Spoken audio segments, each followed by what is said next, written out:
What's going on, YouTube community? Once again, it's your boy Arachnid Soul, intellectual, voracious as always, coming to you today with the very first Inside the Commentators studio. We are joined by Fight Night's finest. Fight Night, what's going on? Thank you, Arachnid, for having me on the first episode of Inside the Commentators. Very glad to be here, very excited to be here, and I'd like to say hello to everyone watching at home. Alright, and for anyone interested in checking out his channel, it's youtube.com/FightNightsFinest. The link is in the description. This video series is really aimed at people who are starting YouTube channels or who have been on YouTube for a while. Maybe they've stopped posting videos, and I kind of just want to talk to some of the commentators I'm friends with or respect, if I can get them on here, and just ask them about their video editing, their channel, their inspirations. So, unlike the other generic show, Inside the Actors Studio or whatever that is, they copied me, by the way. I'd like to not end, but begin with the questionnaire made famous by Mr. Bernard Pivot.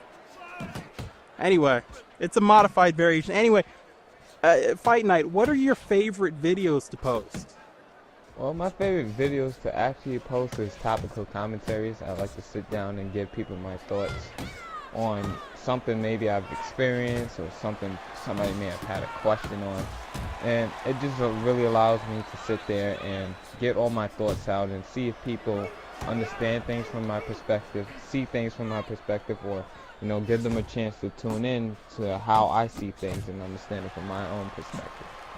Now, those are usually the videos that I think get you in some trouble.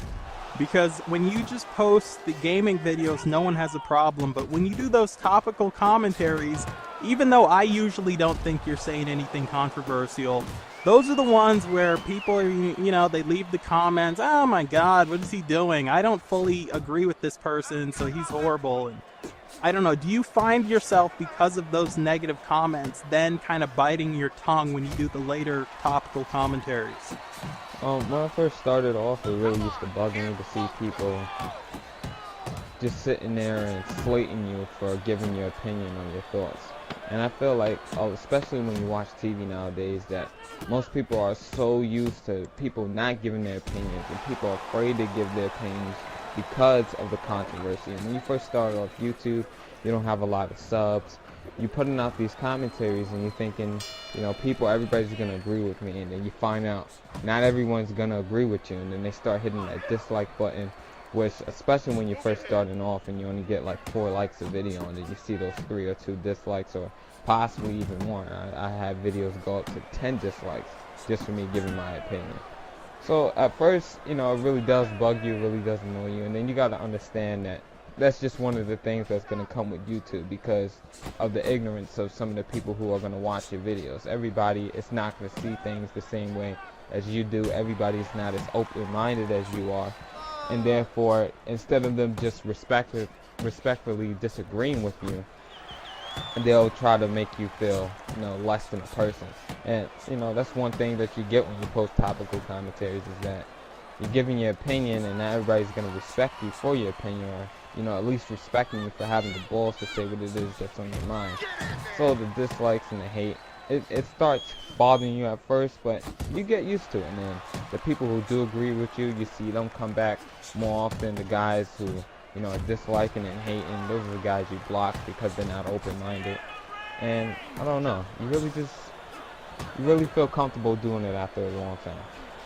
Right. Now, do you think there's a correlation between the games that someone posts and the type of negativity or maybe the positivity that they'll find in the comments? Maybe, I don't know, someone who posts like Call of Duty, do you think they can expect more negative comments just because Call of Duty will attract kind of more negative people than, say, someone who posts like, the Lemmings video game or something? Yeah, I do think the video game has a direct correlation between people's attitudes, because that's the temperament of how certain people play games. Like, people who play sport games sometimes, especially combat sport games, are more aggressive people, more people who are gonna not be afraid to say what it is that's on their mind, and they're willing to do whatever it takes to back it up. And then somebody who might play like a first person shooter might be a little more strategic, or might look for different vantages and viewpoints to go ahead and shoot from. And then you see the same thing in the comment section. The Call of Duty community is known for having trolls and people who's just gonna blurt out whatever it is that they feel like blurting out because they have the safety of the internet. So I do believe there's a direct correlation between the two. Okay, so to help anyone who's just starting out again, I know a problem that a lot of people have, and I guess if I cared more, I would have had this problem when I started my channel. But, when people start their channels, they're not sure kind of what's going to catch on, what's going to be popular, what's going to get them likes and hits and views and subscribers. So you have some people who just kind of throw everything at the wall and see what sticks, and then you have other people who kind of just jump on the bandwagon of what's popular. Maybe the Call of Duty or GTA 5 just came out, or Minecraft, or what have you. What kind of advice would you have for people just starting out in terms of their videos? Should they look at what's popular? Should they throw everything at the wall? Or should they kind of go for what's more personal to them and what means more to them, and try to attract that kind of, more personalized audience? I think that you should definitely go with the more personalized audience approach. I mean, when I started YouTube, Fight Night didn't have really anybody posting anything. People will post casually, or they'll just post it just to post it, but nobody really posted with this. Fight Night, the boxing community wasn't even alive for video games at that time. And just posting it, you come to find people that are gonna like what it is that you do. People are gonna come back more often, and it's not good to go with popular things, because you gotta understand there's more of a severe level of competition out there. If you're posting Call of Duty, there's hundreds, maybe thousands of Call of Duty commentators out there, and you posting that just because it's Call of Duty doesn't mean it's gonna catch on immediately. It's what you can bond with and what people will find in your gaming experience that makes them want to share with you. So my advice to anybody starting out is to, first of all, do what it is that you like to do. Because if you don't post what it is that you like, and you can't post what it is that you enjoy, then people aren't going to, one, they're not going to subscribe to you. You're not going to be around a long time because you're not having any fun with it, and then you're just doing it as it's not a hobby. And most people start YouTube because it is a hobby for them. It's something that they enjoy doing, and it's something that they can do in their spare time. And it feels really good to sit there and post videos all the time. So do what it is that you love. Post pretty often, like maybe 3 or 4 times a week. This way people know that you exist. This way people know that you don't get overzealous and post like 5 videos in your first day, or constantly keep posting videos, because then people aren't going to keep clicking on your stuff if they keep seeing it in the sub box. And then they're on sub for you. So do what it is that you enjoy. Do what it is that you love. And just keep at it, and eventually you'll get a nice fan base and people will come back. Now, when you started YouTube, you're brand new, you haven't done this before, you don't know what to expect. Were there, either in terms of videos you posted or in terms of things that you did in those videos that you posted, were there mistakes that now you can look back on and say, I can't believe I did that, and I want to tell people who are starting out to watch out for this so they don't make those mistakes? Yeah, I had quite a few mistakes on starting off. One, commentary tone was really, really bad. It was just kind of like this monotone voice throughout the entire video. Video capture card was terrible. It's the Sabring VDGRBR capture card. It was like 20 or 30 bucks, and I was really overzealous to start instead of trying to get the right equipment. So that took me a long time before I was able to get good quality video. Having a good computer. That's another thing. I didn't really have a good computer. I didn't get a good computer until 1 or 2 weeks ago. Actually, I think it was last week. So, having a bad computer, that's going to give you a lot of problems. Bad equipment is one of the really bad things to start off. Even my mic was really bad starting off.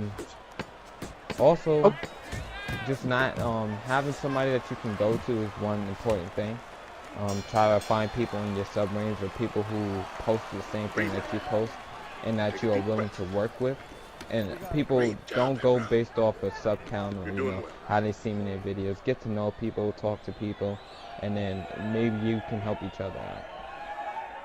Yeah, the point well taken. And when you talk about some of the video cards or video capture devices that people use, It's 2014, so if you've got anything with the word pinnacle in it, that's not going to cut it anymore. If it dazzles, if it's easy cap, that stuff's not going to cut it anymore. I mean, people ask me all the time, what kind of capture card do you use? I'm going to tell you, I use the AverMedia HD capture card.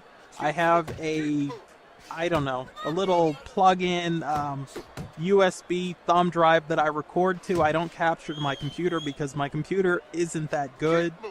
And it's beautiful, and people really can't tell that I'm not using Elgato, or people can't tell that I'm not using the brand new AverMedia Live portable red thing with the button. So yeah, you're gonna have to spend at least, maybe you could get one used for 100, maybe 90, but if you see a capture device and it's like $35, I mean, you might as well shoot the screen with your cell phone on a tripod. Yeah. Speaking of cost, that's actually something I want to touch on. Like, YouTube is an expensive hobby. Most people don't realize that, especially if you're a Let's Play guy and you want to do all the latest games that comes out. That's $65.31 a month for the latest video games. Then that's also, you got to buy a computer if you don't have a good one already. And that can go anywhere between $400 up if you want a decent computer. Then mics nowadays are quite expensive. That can go anywhere between $50 and up for a good mic. And then like a capture card, like you said, that can go anywhere between $120 and up for a decent capture card. I mean, unless if you find a good deal on it. I have spent over $300 on capture cards. When I first brought the Rock Zero HD Game Pro, I don't recommend that capture card to anybody, but that cost me $150. And I have the AverMedia Game Capture 2, the one that doesn't require any computer at all, and that cost me $180 plus tax and shipping and all that good stuff. So it's definitely not a cheap hobby. I definitely don't recommend anybody to do it if you don't have good equipment starting off, and that you should take your time before you go and you start anything. Right. All right, let me ask you this. YouTube is kind of a personal thing. You've got your channel, you can do anything you want with it. You can be as creative as you want to be.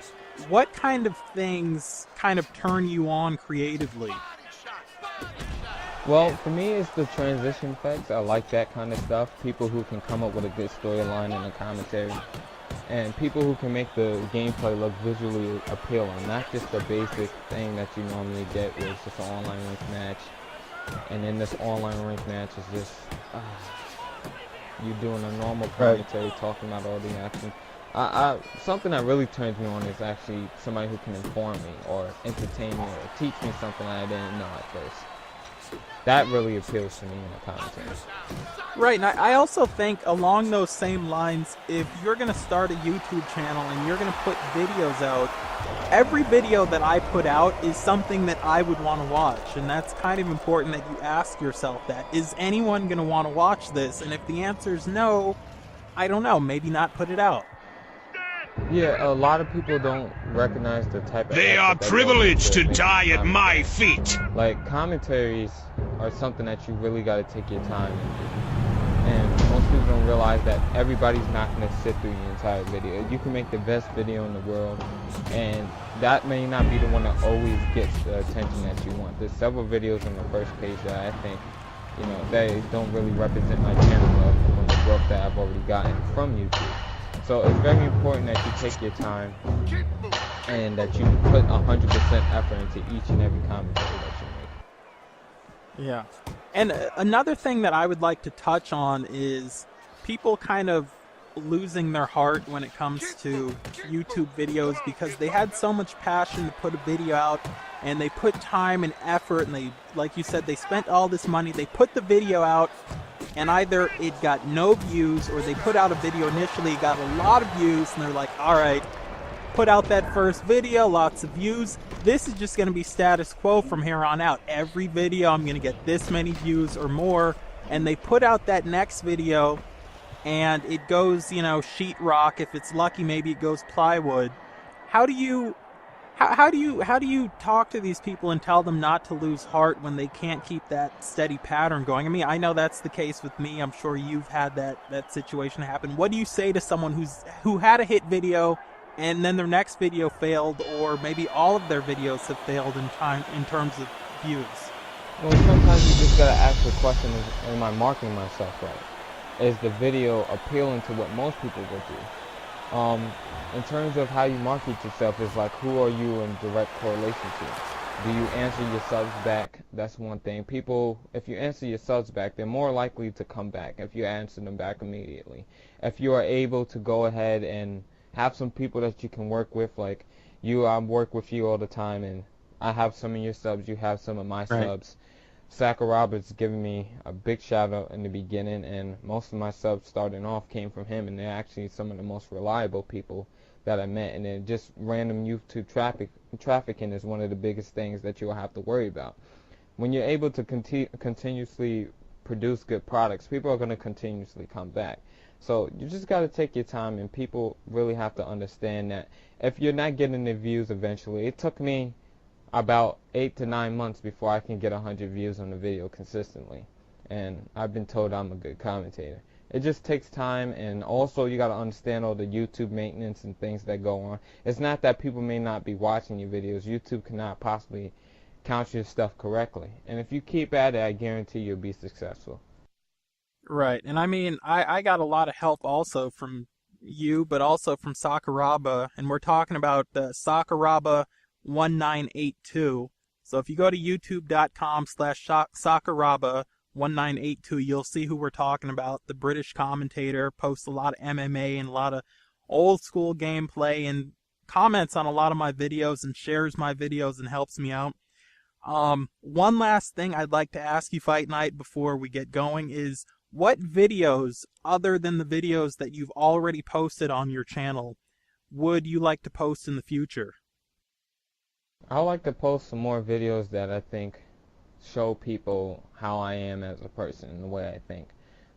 We talked about the topical commentaries, and the relationship that it has towards other things. But I like for people to understand how I view boxing as a whole. And there's a lot of misconceptions. I mean, I like old school boxing compared to how it is now. I will still watch an old school fight over a new school fight any day, just due to the fact that I feel like the old school guys had the right mindset of how it is when you step into the ring. So that's what I'm really starting to look into now, is how I can show people the old school feel to things and how it should be. Right. Well, and once again, for anyone listening to this, thank you. Please hit that subscribe button if you haven't. YouTube.com/FightNightsFinest is where you can find the gentleman who joined us on this first episode. This has been Inside the Commentator Studio. I've been your host, Arachnid Soul, intellectual, voracious as always. Thank you, and good night.